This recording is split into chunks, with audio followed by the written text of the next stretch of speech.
చేస్తూ సెలవు తీసుకుంటారు అధ్యక్ష. Thank you. Now discussion is over. Now I reply by the Minister for the Legislative Assembly on behalf of Honorable Chief Minister.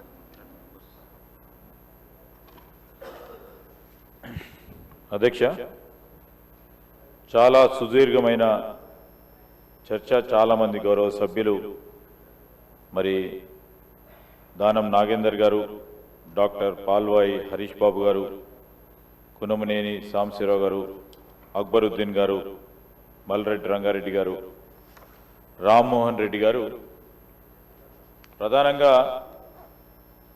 ఈ విలీనం మరియు డీలిమిటేషన్కి సంబంధించిన అంశం 3 బిల్లులకు సంబంధించింది. నేను మీ అనుమతితో మరి 3 బిల్లులకు సంబంధించింది కూడా ఒకటే, అంటే అన్నీ కూడా ఇంటర్మిక్సింగ్ ఉన్నాయి కనుక వాటన్నిటితో కూడుకున్న సమాధానం చెప్పదలుచుకున్నాను అధ్యక్ష. ఈరోజు యుఎల్బీలను జిహెచ్ఎంసీలో ఎందుకు విలీనం చేశారని ప్రధానమైన అంశం అధ్యక్ష. మనం చూస్తే ఒకసారి ఇదంతా కూడా విభజిత పరిపాలన జరుగుతూ ఉంది. జిహెచ్ఎంసీలో తన పూర్వ మున్సిపల్ పరిమితులను దాటి విస్తరించడం, పరిసరాల ప్రాంతం ఉన్న అనేక యుఎల్బీలు నగర కేంద్ర భాగంలో వాస్తవంగా భేదం లేకుండా మారిపోయాయి.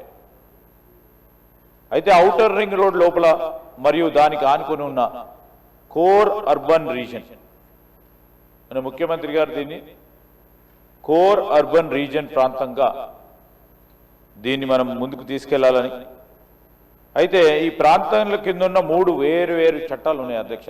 పరిపాలన తెలంగాణ పంచాయతీరాజ్ చట్టం ఒకటి, అంటే ఔటర్ రింగ్ రోడ్డు లోపడి ప్రాంతం అంత అధ్యక్ష.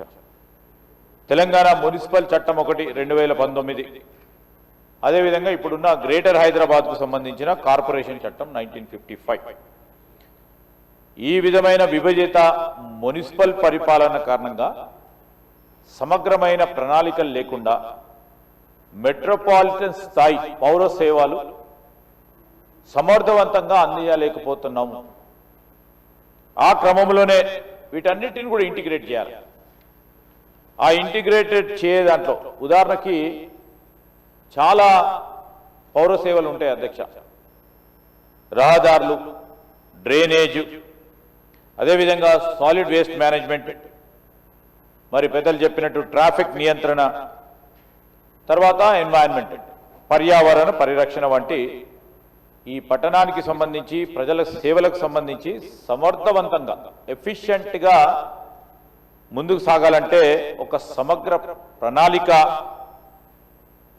అందియాలనే ఉద్దేశంతోనే ఈ కార్యక్రమం తీసుకున్నాం అధ్యక్ష. అదేవిధంగా సర్వీస్ సేవలకు సంబంధించి కూడా యూనిఫామిటీ తీసుకురావాలి.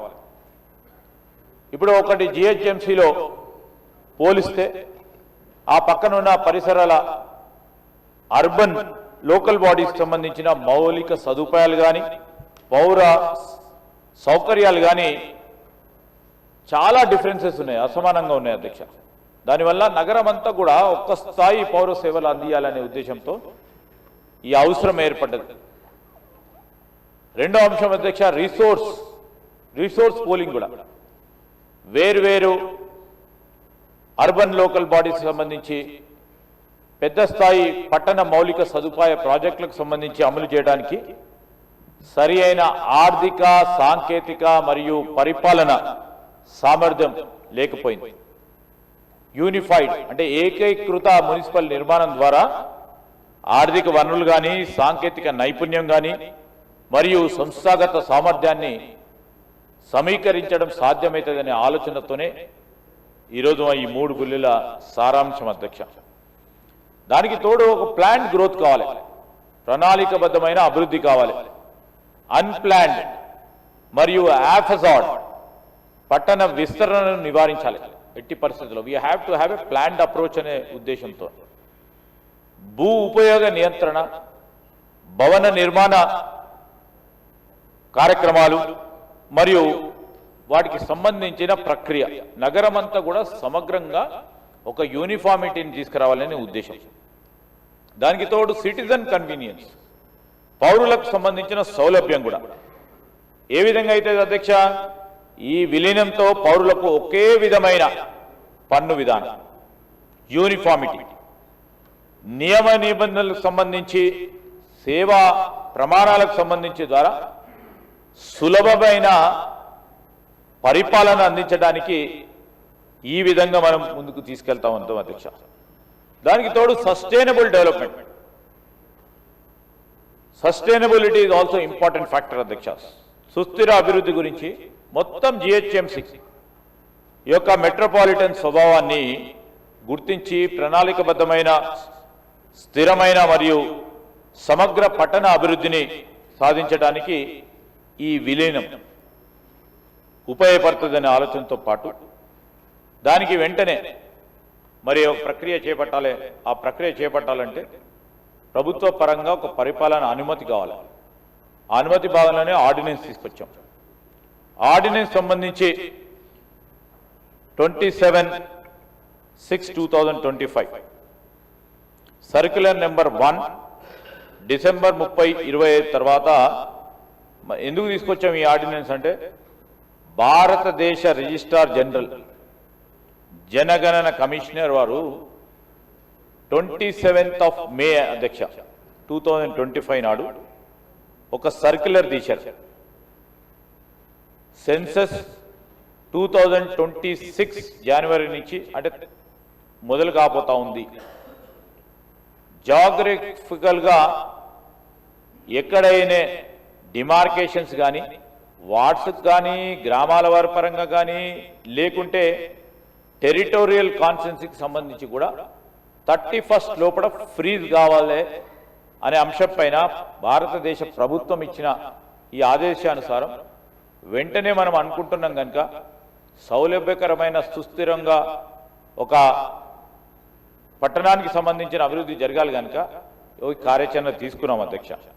దీని విలీన ప్రక్రియ అందుకోసమే పూర్తి చేయాలని వార్డుల పునర్విభజన, ఏదైతే డీలిమిటేషన్లు, జోన్లు మరియు సర్కిల్కి సంబంధించిన వ్యవస్థీకరణ విషయంలో జనగణన అధికారులకు తెలియజేయడం కోసం ఈ ఆర్డినెన్స్ కూడా తీసుకొచ్చాం అధ్యక్ష.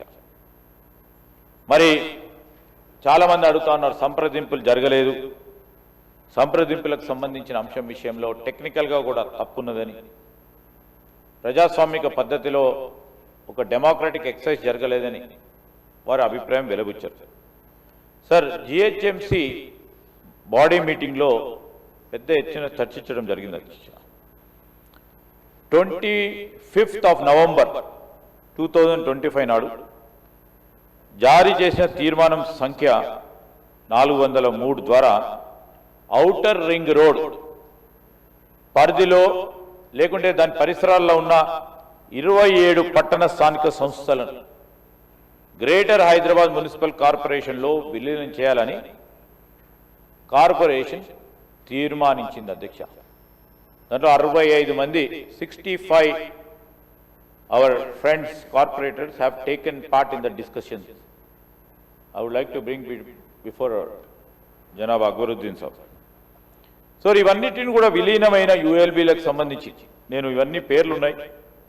మరి వీటితో పాటు ఈ తీర్మానాన్ని పంపించేందుకు కమిషనర్ జిహెచ్ఎంసి అధికారం ఇవ్వడంతో పాటు మొత్తం విలీన ప్రక్రియపై అధ్యయనం చేసి ప్రభుత్వానికి నివేదిక సమర్పించడానికి అనుమతి ఇచ్చారు అధ్యక్ష జిహెచ్ఎంసి వాళ్ళు. ప్రస్తుతం విలీనమైన ఈ 27 యుఎల్బీలు ఎన్నికైన ప్రజాప్రతినిధి సంస్థలు లేరు. ఈ జిహెచ్ఎంసి చట్టం ప్రకారం సాధారణ ప్రజలతో కూడా సంప్రదింపులు చేయటం జరిగింది అధ్యక్ష. ఈరోజు తెలంగాణ పంచాయతీరాజ్ చట్టం 2018 2021లో సవరణ కూడా అయింది. దాంట్లో ఇలాంటి నిబంధనలు అందరితో సంప్రదించాలని నిబంధనలు గ్రేటర్ హైదరాబాద్ మున్సిపల్ కార్పొరేషన్ చట్టం 1950లో స్పష్టమైన నిబంధన లేకపోవటం, స్థానిక సంస్థల విలీనానికి సంబంధించి చట్టపరమైన అసమానత ఏర్పడి ఈ లోపాన్ని సరిచేయాలని మున్సిపల్ చట్టం 2019 అదేవిధంగా 2018లో వారు ఈ సమానత్వం అనే చట్టాన్ని తీసుకురాకుండా జిహెచ్ఎంసీ చట్టాన్ని 1955లో అవసరమైన సవరణని ఆర్డినెన్స్ ద్వారా మేము ప్రవేశపెట్టి ముందుకెళ్లటం జరిగింది అధ్యక్ష. ప్రస్తుత ఆర్థిక సంవత్సరంలో మరి పన్నులపై మార్పు ఏ విధంగా ఉండదు. భవిష్యత్తులో ఇతర నగరాల ఉత్తమ పద్ధతులను అనుసరించి సమగ్ర పన్ను పునఃస్థీకరణ చేయడానికి అవకాశం ఉంటే ప్రజలందరి ఆలోచన మేరకు ముందుకెళ్లటం జరుగుతుంది. సాధారణ పౌరులపై అదనపు భారం ఉండదు. సాధారణ ప్రజలపై మేము పన్ను భారం వేయము. అవసరమైన వనరుల సమీకరణ గురించి చర్యలు తీసుకుంటాం. సార్ ఈరోజు వారు చెప్పారు 2053 స్క్వేర్ కిలోమీటర్స్ జిహెచ్ఎంసీకి సంబంధించి ఈ పట్టణానికి సంబంధించిన స్థానిక సంస్థల విలీనంతో మరో 6 జోన్ల పరిపాలన భారం గణనీయంగా పెరిగింది. ప్రజలకు మెరుగైన పాలన మరియు సేవలు నేరుగా అందించడానికి విలీనం మరియు వార్డుల పునర్విభజన అనంతరం విస్తృత వికేంద్రీకరణ చర్యలు decentralisation process will be taken place. దీని ఫలితంగా 12 జోన్లు మరియు 60 సర్కిళ్లు ఏర్పాటు చేయబడుతుంది. This is the process. Harish Babu గారు మాట్లాడుతూ ఉంటే it is not about centralisation, we are doing too much of decentralisation. వీటిని తగిన విధంగా బలోపేతం చేసి వేగవంతంగా స్పందన కలిగి మరి ప్రజలకు మున్సిపల్ పరిపాలన వ్యవస్థను పటిష్టం చేయడానికి ఏర్పాటు చేయడానికే ముందుకెళ్తా ఉన్నాం అధ్యక్ష. ఈరోజు ఈ ప్రక్రియ కొన్ని రోజులనే పూర్తయింది కాదు అధ్యక్ష. గత 1 సంవత్సర కాలంగా ప్రణాళికబద్ధమైన ఓ కార్యాచరణ తీసుకొని ఆ ప్రక్రియ భాగంలోనే మొదటగా మనం అనుకున్నట్టు కోర్ అర్బన్ రీజన్ ఈరోజు మనం పేర్కొన్నట్టు క్యూర్లో 56 గ్రామాలను 2వ సెప్టెంబర్ 2024న జారీ చేసిన ఆర్డినెన్స్ 3 ద్వారా విలీనం చేశాం. We have set the process. తదుపరి దశలో జనగణన జనాభా గణాంకాల సేకరణ ప్రచురిత ఓటర్ డేటాను ఆధారంగా చేసుకొని ప్రస్తుత జనాభా అంచనా అంటే 2011 ప్లస్ ఇప్పటి వరకు వచ్చిన పాపులేషన్కు సంబంధించిన అంశాలను కూడా దృష్టిలో పెట్టుకొని జిఐఎస్ మ్యాప్లను తయారు చేసుకొని శుద్ధీకరణ చేయాలి. ప్రధాన భౌగోళిక లక్షణాలను గుర్తింపు లాంటి అంశాలను తీసుకొచ్చి ఐటరేటివ్ ప్రాసెస్ అంటే పునరావృత ప్రక్రియ ద్వారా మెరుగుపరిచారు. ఈ సమాచారాన్ని సెంటర్ ఫర్ గుడ్ గవర్నెన్స్ పంపించి వారి నివేదికను ఇతర సూచనలతో కలిపి డ్రాఫ్ట్ ప్రతిపాదనలు కూడా ఖరారు చేశాం అధ్యక్ష.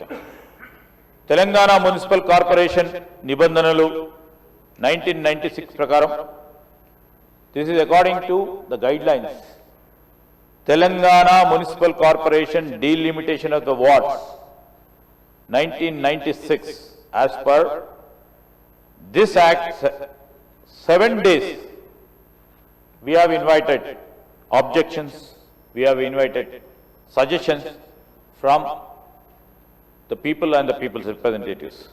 మొత్తం 5,935 సూచనలు వచ్చాయి అధ్యక్ష.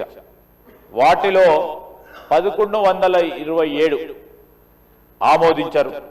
516 సూచనలు భాగంగా మరింత ఆమోదించబడటానికి అధికారులు కసరత్తు చేస్తా ఉన్నారు. సుమారు 27% సూచనలు మేము పరిగణలోకి తీసుకున్నాం అధ్యక్ష. This is democratic process. ప్రజా భాగస్వామ్యంతో జిహెచ్ఎంసీని 300 వార్డులుగా విభజించడం జరిగింది. ఈ డెమోక్రటిక్ ప్రాసెస్లో గౌరవ సభ్యులు అడిగినట్టు జిహెచ్ఎంసీకి సంబంధించి 16వ డిసెంబర్ నాడు జరిగిన సమావేశంలో 152 మంది కార్పొరేటర్ సోదరులు కానీ పార్టిసిపేట్ అయ్యారు. గౌరవ శాసనసభ్యులు కూడా కొంతమంది ఉన్నారు. 66 సూచనలు ఇచ్చారు అధ్యక్ష. దాంతోపాటు కొంతమంది ఆబ్జెక్షన్స్ కూడా చెప్పడం జరిగింది. ఆ క్రమంలో 146 మంది ఉన్న ఈ సభ్యులకు సంబంధించిన సమావేశంలో తీసుకున్న సూచనలను కూడా పరిగణనలోకి తీసుకొని ఆ సూచనలు కూడా మేము సెంటర్ ఫర్ గుడ్ గవర్నెన్స్కు ఒక పూర్తి స్థాయిలో రిపోర్ట్ తయారు చేయడానికి పంపించడం జరిగింది అధ్యక్ష. మరి తెలంగాణ మున్సిపల్ కార్పొరేషన్ 1996 ప్రకారం డ్రాఫ్ట్ వార్డుల సరిహద్దుల ప్రచురణ మాత్రమే తప్పనిసరి. వార్డు వారి జనాభా గణాంకాలు లేదా మ్యాపుల ప్రచురణకు ఎలాంటి చట్టపరమైన నిబంధన లేదు. There is no guideline. Rule 4 ప్రకారం సహజ సరిహద్దులు, భౌగోళిక లక్షణాలు మరియు ప్రాంతాల అనుసంధానం ఇవి ప్రధానమైన ప్రమాణాలు అధ్యక్ష. రూల్ 5లో పేర్కొన్న సార్ అందరికీ కూడా తెలుసు 10% జనాభా వ్యత్యాసం +10% ఆర్ -10% సాధ్యమైనంత వరకు పాటించాల్సిందిగా దీంట్లో పేర్కొనబడ్డది అధ్యక్ష. రూల్ 5లో జనగణన డేటా ప్రస్తుత పరిస్థితిని ప్రతిబింబించదు. చివరి జనగణన సెన్సస్ 2011లో జరిగింది. అప్పటి జనాభా సుమారు 78 లక్షలు కాగా ప్రస్తుతం అది సుమారు 1,34,00,000కి చేరుకుంది అధ్యక్ష. గత 14 సంవత్సరాల్లో ఈ కోర్ అర్బన్ రీజన్ జనాభా రెండింతలు పెరిగింది అధ్యక్ష. పాత డేటా ప్రస్తుత వాస్తవ పరిస్థితిని 2011 సెన్సస్ తీసుకుంటే వాస్తవ పరిస్థితిని అది రిఫ్లెక్ట్ చేయలేకపోతా ఉన్నారు.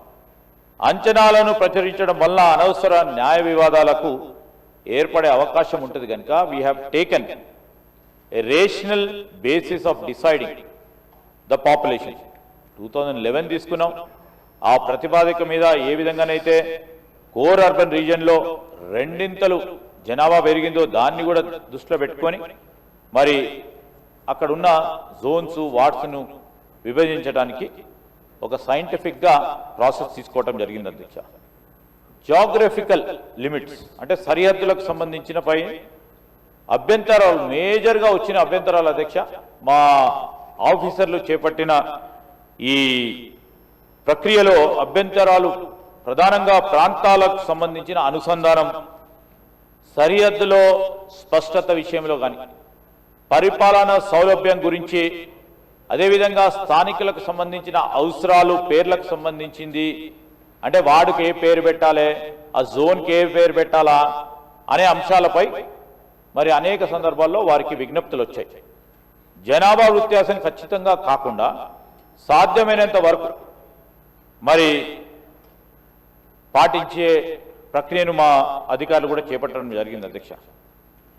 మరి గత జిహెచ్ఎంసీ డీలిమిటేషన్ ప్రక్రియ, ఆ జిహెచ్ఎంసీ డీలిమిటేషన్ ప్రక్రియ భాగంలోనే నేను కంపారిటివ్ టేబుల్ కూడా మా దగ్గర ఉంది. 10% సంబంధించి ప్లస్ ఆర్ మైనస్ ఏదైతే రూల్ 5 ఆ యాక్ట్కు సంబంధించిన అంశం విషయంలో మీరు 10% ప్లస్ అన్న తీసుకొని 10% మైనస్ అన్న తీసుకొని ఆ వార్డుకు సంబంధించిన అంశం విషయంలో ఈ వార్డుకు 3,000 ఉంటాయి, 5,000 ఉంటాయి, 20,000 ఉంటాయి, 50,000 ఉంటాయని నిర్ణయం చేయటం జరిగింది అధ్యక్ష. ఆ ప్రక్రియలో ఇంతకుముందు అక్బరుద్దీన్ గారు అడిగారు, కొన్ని సందర్భాల్లో కొన్ని వార్డ్స్లో అత్యధిక జనాభా ఉంది, కొన్ని సందర్భాల్లో తక్కువ ఉన్నాయని. సార్ డెన్సిటీ ఎక్కడైతే ఉందో, డెన్సిటీ ఆఫ్ పాపులేషన్ ఎక్కడైతే ఉందో ఆ పాపులేషన్కు తగ్గట్టు రేపు రాబోయే కాలంలో ఉదాహరణకి బార్డర్ ఏరియాస్, ఈ కోర్ అర్బన్ రీజియన్ సంబంధించిన బార్డర్ ఏరియాస్ చాలా వేగంగా విస్తీర్ణతో కూడుకొని అక్కడ కూడా మైగ్రేషన్ పెద్ద ఎత్తున పోతా ఉన్న సందర్భంలో అవన్నీ దృష్టిలో పెట్టుకొని ఆ వార్డుకు సంబంధించిన విభజన చేయటం జరిగింది అధ్యక్ష. సో రేపు ఈ వార్డుకు సంబంధించి అక్కడ 30,000 ఉన్నారు, చూస్తూ చూస్తూ ఓ 2 సంవత్సరాల్లోనే 50,000 అవుతా ఉన్నారు అధ్యక్ష. అందుకోసము డెన్సిటీ ఉన్న ఏరియాలో మనకు స్పష్టంగా ఉంది, ఇంకా కూడా పెరిగే అవకాశం తక్కువ ఉంటుంది అన్నప్పుడు దాని క్లాసిఫికేషన్ తీసుకొని ఎక్కడైతే సరిహద్దుల ప్రాంతంలో ఉంటున్న వారికి, ఉదాహరణకు తెల్లాపూర్ తీసుకుంటే అధ్యక్ష, ఒక సంవత్సరం 2 సంవత్సరాల్లోనే డబుల్ అయ్యే అవకాశం ఉంది, కనబడతా ఉంది. అదేవిధంగా గ్రేటర్ హైదరాబాద్ మున్సిపల్ కార్పొరేషన్కి సంబంధించి ఈ డీలిమిటేషన్ కోసం ఫామ్ 1లో ప్రాథమిక నోటిఫికేషన్ ప్రచురించడం జరిగింది అధ్యక్ష. అభ్యంతరాలు తీసుకున్నాం, సూచనలు కూడా తీసుకున్నాం. రాజకీయ పార్టీలకు సంబంధించి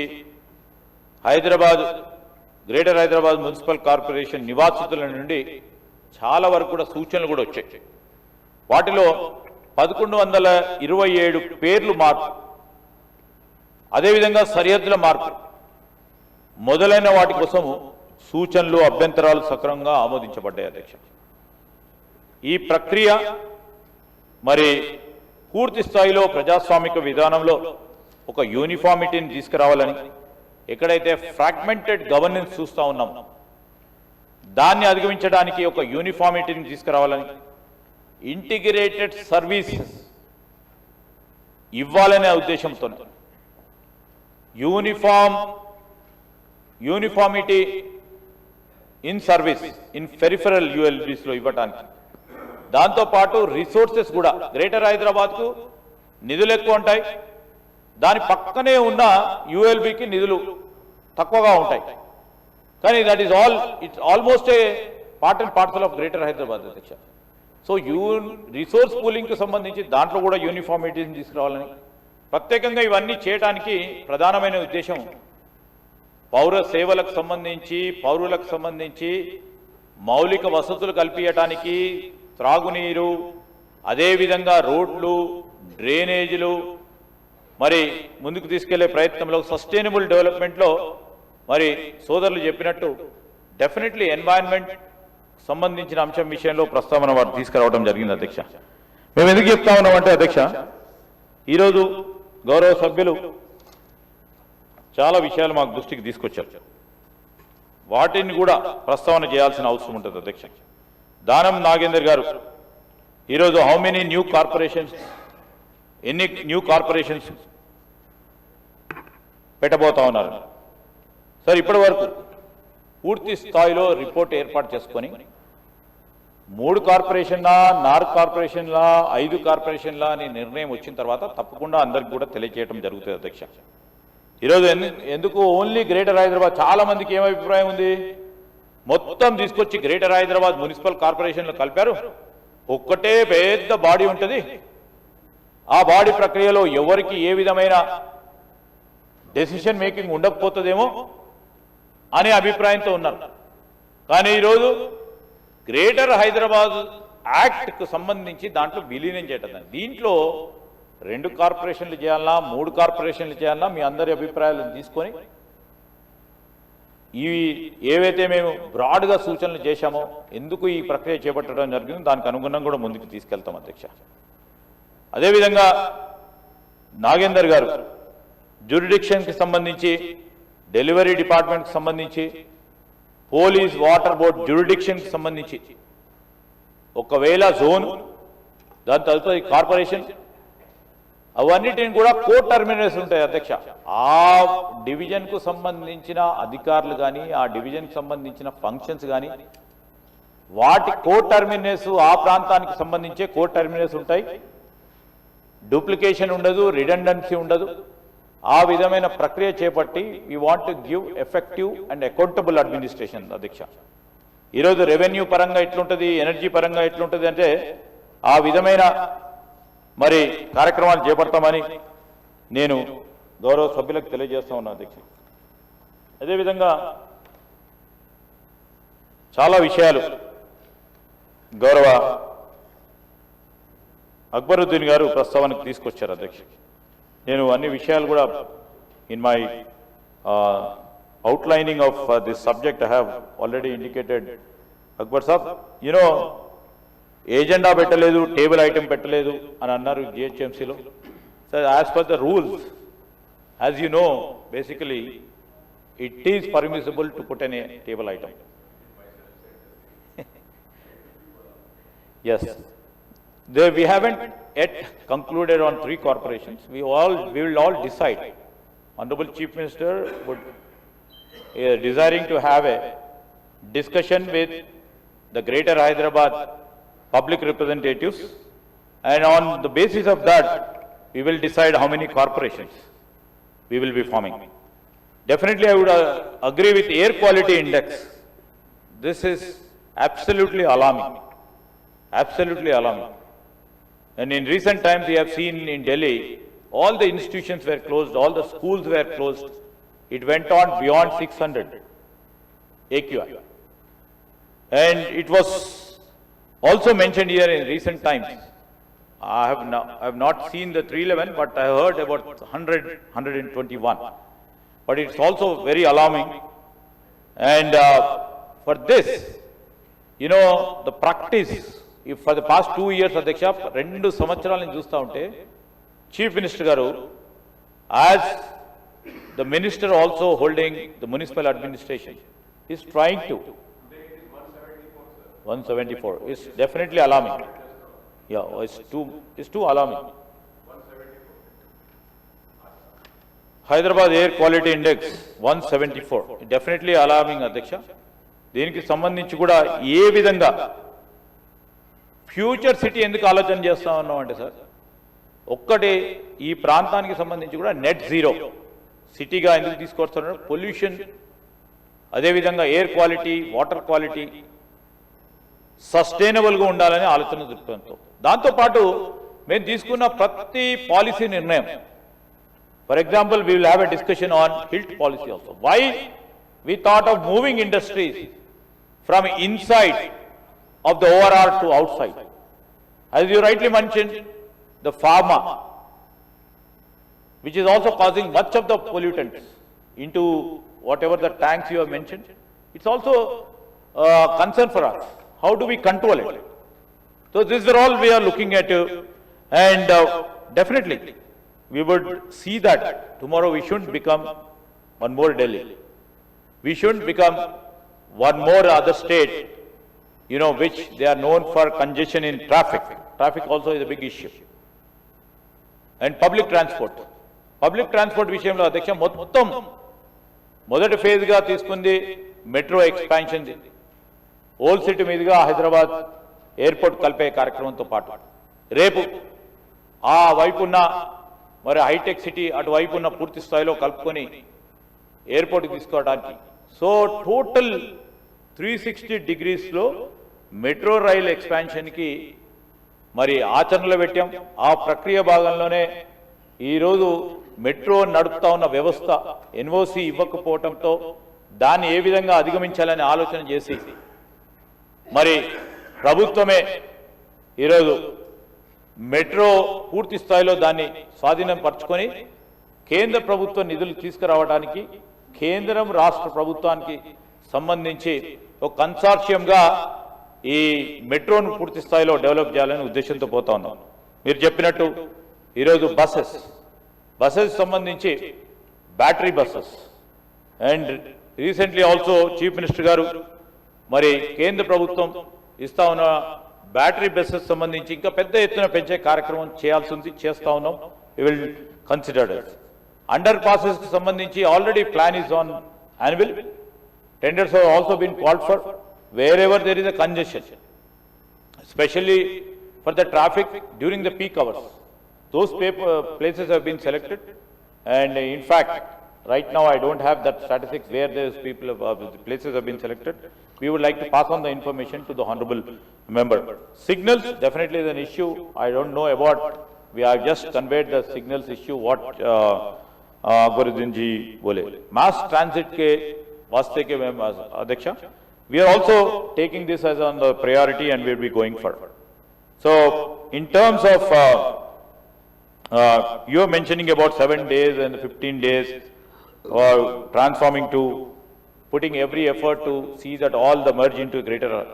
We have done a exercise which is required, and in fact, the basic emergency urgency in these classes, we can only do the delimitation of this wards and zones till December 31st.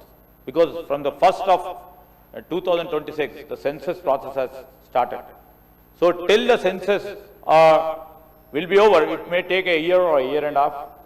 So that is the necessity of making these things happen. And this is for your kind observation.